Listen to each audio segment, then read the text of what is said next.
खबर इस वक्त जो है वो आपको मैं बता दूं, अमेरिका से आ रही है। अमेरिका में सभी उड़ानें रोक दी गई हैं। आपको बता दें, तकनीकी खराबी की वजह से रोकी गई उड़ानें। और ये बड़ी खबर इस वक्त, तकनीकी खराबी की वजह से उड़ानें रोकने का फैसला किया गया है, क्योंकि फ्लाइट पे टेक ऑफ पर ब्रेक लग गया है, लैंडिंग पर ब्रेक लग गया है। और इसी के साथ जो स्थिति अभी की है वो जानना जरूरी है, क्योंकि अमेरिका के अंदर लगभग 1100 से ज्यादा फ्लाइट्स ऐसी हैं जिन पर रोक लगी हुई है। उड़ानें 1162 उड़ानें ऐसी हैं जो देरी से चल रही हैं और 93 उड़ानें फिलहाल रद्द की गई हैं। एयर मिशन सर्विस को ठीक करने का काम जारी है। लगभग अमेरिकी समय के मुताबिक लगभग सुबह 5:30 बज रहे थे, क्योंकि अमेरिका का समय यहां से लगभग 12 घंटे 10 घंटे का पीछे है, यानी कि लगभग 2 घंटे का समय हो चुका है एविएशन सिस्टम को ठप हुए। मेरे पीछे जो आप तस्वीर देख रहे हैं, जो वीडियो देख रहे हैं, वो आप देखिए, ये लाइव ट्रैकिंग है जो यूएस का एयर स्पेस है उसकी। ये जितने येलो डॉट्स आपको नजर आ रहे हैं, ये सभी फ्लाइट्स हैं जो यूएस के अभी एयर फील्ड के अंदर मौजूद हैं। और ये तमाम वो फ्लाइट्स हैं जो कि अभी देरी से चल रही हैं। कई ऐसी फ्लाइट्स हैं जो एयरपोर्ट के ऊपर हैं और सभी को वहीं पर रुकने के लिए कहा गया। ये नो टाइम नाम का सिस्टम है, और ये नो टाइम जो सिस्टम होता है, ये सीधे तौर पर पायलट को ये एक्सेस देता है कि वो अपने कन्वर्सेशन को या किसी भी खतरे को या टेक ऑफ लैंडिंग के किसी भी मैसेज को वो एटीसी तक पहुंचाता है और उसके बाद फैसले लिए जाते हैं। इस सिस्टम में खराबी है। ये अमेरिका के इतिहास में पहली बार है, शायद तभी आप देख पा रहे होंगे मेरे पीछे जो आप ये पूरा मैप देख रहे हैं, ये जो येलो कलर के डॉट्स आपको नजर आ रही हैं, ये तमाम ये येलो डॉट्स वो फ्लाइट्स हैं जो अभी यूएस के एयर स्पेस में मौजूद हैं। और इस वक्त वो लगातार एक ऐसी सिचुएशन में है कि ना तो लैंड कर सकते हैं ना टेक ऑफ। यही वजह है कि 90 से ज्यादा फ्लाइट्स को फिलहाल कैंसिल कर दिया गया। इसमें डोमेस्टिक और अब्रॉड फ्लाइट्स लगातार शामिल हैं। इसके साथ ही साथ 1100 से ज्यादा ऐसी फ्लाइट्स हैं जो डिले चल रही हैं। इन तमाम फ्लाइट्स को आप देखेंगे, लाइव ट्रैकिंग में आपको दिखा रहा हूं, ये पूरी लाइव ट्रैक है, यानी कि जो इस वक्त फ्लाइट्स जो मौजूद हैं एयर स्पेस के अंदर, यूएस के एयर स्पेस के अंदर, ये तब सभी आपको नजर आ रही हैं। इनको देखकर आप समझ सकते हैं कि इस वक्त की स्थिति वहां पर क्या होगी और ये कितना मुश्किल दौर अभी है, क्योंकि टेक्नीशियंस लगातार कोशिश कर रहे हैं कि इसको सुलझाया जाए। कुछ बड़ी जानकारी मैं आपको बता दूं, करीब 1100 हवाई उड़ानों को रोक दिया गया, 90 से ज्यादा फ्लाइट्स को भी कैंसिल कर दिया गया है। फेडरल एविएशन एडमिनिस्ट्रेशन के कंप्यूटर सिस्टम में गड़बड़ी आई है। क्या ये हैकिंग है या ये कोई टेक्निकल खामी, अभी इस पर कोई भी वजह साफ नहीं हुई है। गड़बड़ी की वजह से ये स्थिति पैदा हो गई है। सुबह सामने आया कंप्यूटर सिस्टम में टेक्निकल फॉल्ट। ये अमेरिका के अगर टाइम की बात करूं तो 12 घंटे पीछे जाना होगा, और अमेरिका के समय के मुताबिक लगभग सुबह 5:30 बजे का मामला था जब ये पहली टेक्निकल खामी सामने आई थी। 90 से ज्यादा फ्लाइट्स को कैंसिल कर दिया गया है। फेडरल एविएशन एडमिनिस्ट्रेशन के कंप्यूटर सिस्टम में गड़बड़ी है, जिसकी वजह से यह स्थिति पैदा हुई है। कुल मिलाकर इस पूरे सिस्टम को आप देखेंगे, पायलट के रूट पर खतरे को अलर्ट भेजने वाला यह सिस्टम है। यानी कि अगर अपने रूट पर पायलट को किसी भी तरीके का खतरा महसूस होता है तो वो अपना मैसेज भेजता है। यही सिस्टम है जिसे हम नो टाइम कहते हैं, या यूएस के अंदर इसे फेडरल एविएशन सिस्टम भी कहा जाता है। और इसमें खराबी की वजह से ही स्थिति ये पैदा हुई है जो मेरे पीछे तस्वीरों में आप देख रहे हैं। मेरे साथ मनोज मनु जुड़ गए हैं, एग्जीक्यूटिव एडिटर, जिनके पास ज्यादा जानकारी है, लगातार इस खबर पर नजर बनाए हुए हैं, सोर्सेज के साथ लगातार जुड़े हुए हैं। मनोज मनु, अभी की स्थिति क्या है? मैं जो लगातार चार्ट देख रहा हूं, वो चार्ट मुझे ये बता रहा है कि एक घना ट्रैफिक इस वक्त एयर स्पेस में है यूएस के। बिल्कुल तुषार, आपने बहुत बेहतर तरीके से दर्शकों को यह बताने की कोशिश की कि आखिर घटना क्या हुई है। और महाशक्ति की जो उड़ान है वो ठप हो चुकी है। अमेरिका में इस वक्त फ्लाइट की स्थिति बहुत खराब है। और आपके पीछे लगातार हम साइड स्क्रीन पर दिखा रहे हैं लाइव ट्रैकिंग सिस्टम, यानी कि पीले रंग से जितनी भी आपको बिंदु दिखाई दे रहे हैं, ये अमेरिका की फ्लाइट्स हैं जो एक तरफ से उनकी उड़ान थम चुकी है। अब तक अगर सबको जोड़ लिया जाए तो 1300 उड़ानें अमेरिका की रद्द कर दी गई है।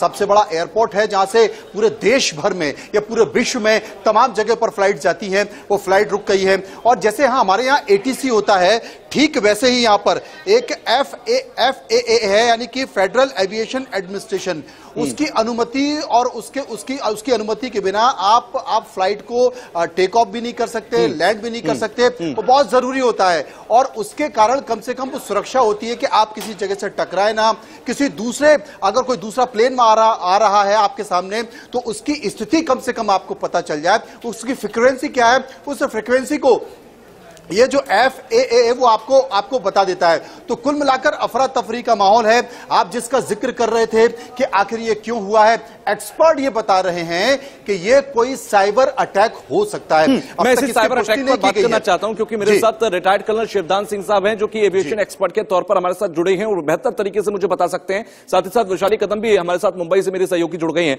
शिवदान साहब, स्वागत के साथ मेरा सवाल यह है कि जब अमेरिका की हम बात करते हैं, यूएस की हम बात करते हैं और एविएशन सिस्टम में खामी आई है, तो किस कदर वहां पर सिचुएशन बिगड़ी होगी? क्योंकि अभी ये क्लियर नहीं है कि ये कोई साइबर अटैक है या ये कोई टेक्निकल ग्लिच है। किस तरीके की चीजें हैं वहां पर अभी? देखिए, जिस तरह से ये इतनी फ्लाइट कैंसिल हुई हैं और डिले की गई हैं, इससे पूरे अमेरिका का जनजीवन अस्त व्यस्त हो गया होगा। यहां पर मैं क्लियर करना चाहता हूं कि आज के युग में लड़ाई के तरीके बदल गए हैं। पहले जो लड़ाई थी आमने सामने होती थी, मगर आजकल जो है हाइब्रिड वार के नाम से लड़ाई जानी जाती है। इसमें बिल्कुल दुश्मन देश के अंदर उसकी जो आंतरिक व्यवस्था है उसको डिस्टर्ब किया जाए। तो इसमें अमेरिका क्योंकि ज्यादातर इलेक्ट्रॉनिक सिस्टम पर डिपेंडेंट है, इसलिए किसी भी देश ने ये 99% श्योर है कि ये साइबर युद्ध का ही हिस्सा है। जानबूझ करके अमेरिका के इस सिस्टम को डिस्टर्ब किया गया है, जिससे उसकी फ्लाइट डिले हो या कैंसिल हो या सिस्टम पूरे देश में अफरा तफरी मचे। इसलिए आजकल के युग में पहले था ATC जो थी वर्बली बात करती पायलट से, उसके बाद क्या थी, यहाँ की मौसम कैसा है, लैंडिंग में क्या डिफिकल्टीज है। अमेरिका में ये इलेक्ट्रॉनिक पर डिपेंड है, जहां पर कि उसको ज्यादा स्मूथ बनाने के लिए, ज्यादा रिस्पॉन्स बनाने के लिए किया गया है।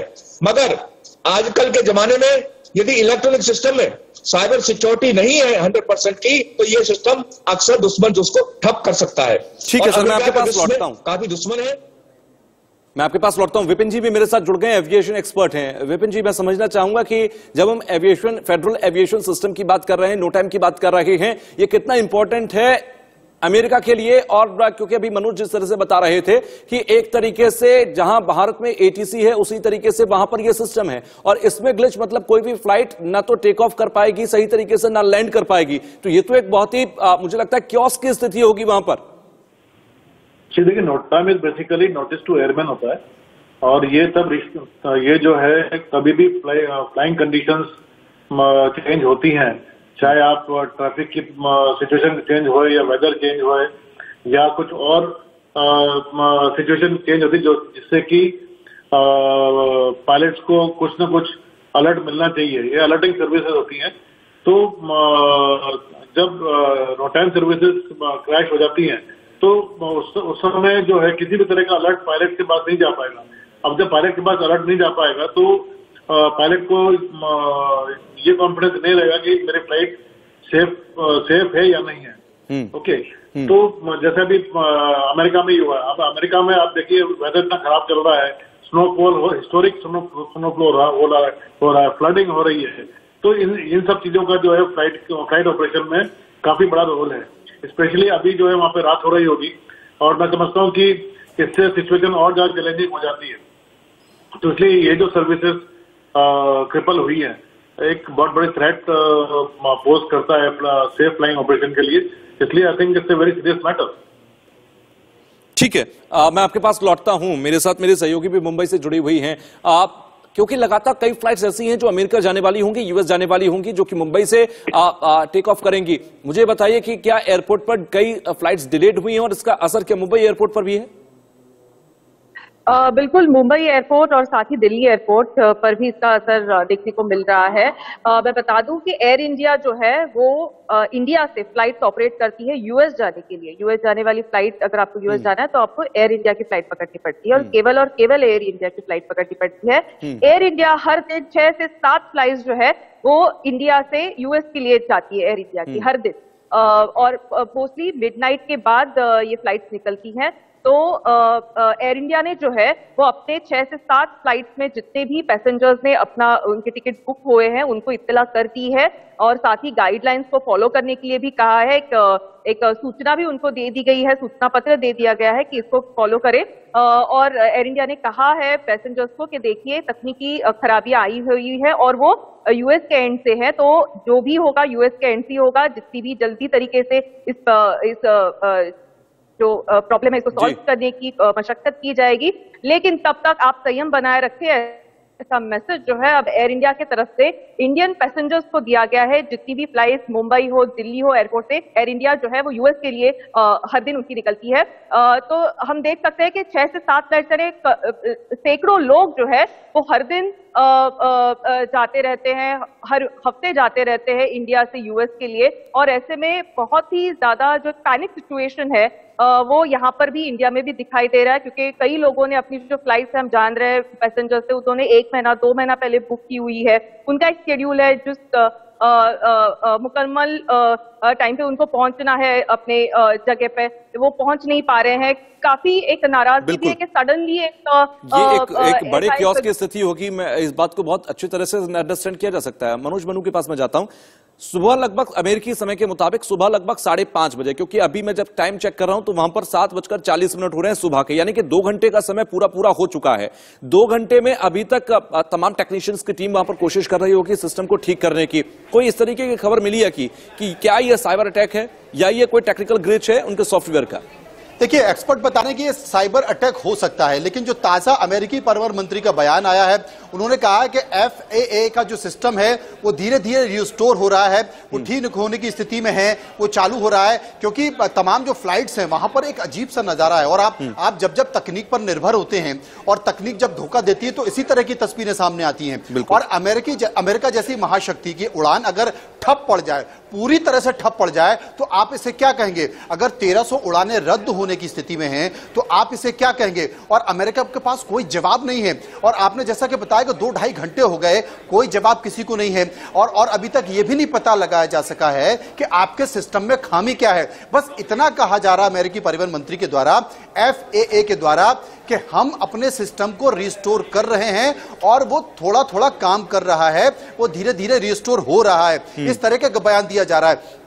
लेकिन सबसे बड़ा सवाल है कि अगर इतनी बड़ी संख्या में फ्लाइट्स अगर आपकी ठप हो जाती हैं, आपका एयर ट्रैफिक सिस्टम, यानी कि कुछ फ्लाइट्स आपकी हवा में हैं, कुछ फ्लाइट आपकी ग्राउंड पर हैं और ग्राउंड पर वो उड़ने की तैयारी कर रहे हैं, और ऐसे में अगर अचानक से सिस्टम ठप हो गया तो आप क्या करेंगे? अगर पायलट को यह सूचना नहीं मिल पा रही है कि उसे क्या करना है, उसके सामने की फ्रीक्वेंसी में कोई फ्लाइट आ रही है, नहीं आ रही है, फ्लाइट डाइवर्ट तो नहीं हो रही है, अगर वो ग्राउंड पर लैंड कर रहा है तो ग्राउंड पर फ्लाइट लैंड करते समय वहां पर उसके आसपास का स्पेस कैसा है, कहीं उसे कुछ दूसरे स्ट्रिप पर डाइवर्ट तो नहीं किया जा रहा, यानी कि कोई कम्युनिकेशन नहीं हो पा रहा। और जब कोई कम्युनिकेशन नहीं हो पा रहा है, ऐसे में जो फ्लाइट ऊपर है वो ऊपर घूम रही है, सबसे बड़ी चिंता नहीं आ पा रही है, किसमें कितना फ्यूल है ये नहीं पता है, और आगे आने वाले समय में कितना वो उन्हें हवा में घूमना पड़ेगा, उतना फ्यूल अमूमन होता है। लेकिन फिर भी एक परेशानी की बात है, और पूरे अमेरिकी प्रशासन को के सर में दर्द हो गया है, उनके माथे पर शिकन आ गई है। मैं इसी पॉइंट को लेकर शिवदान साहब के पास जाता हूं कि क्या ऐसी फ्लाइट जो हवा में इस वक्त अटकी हुई हैं,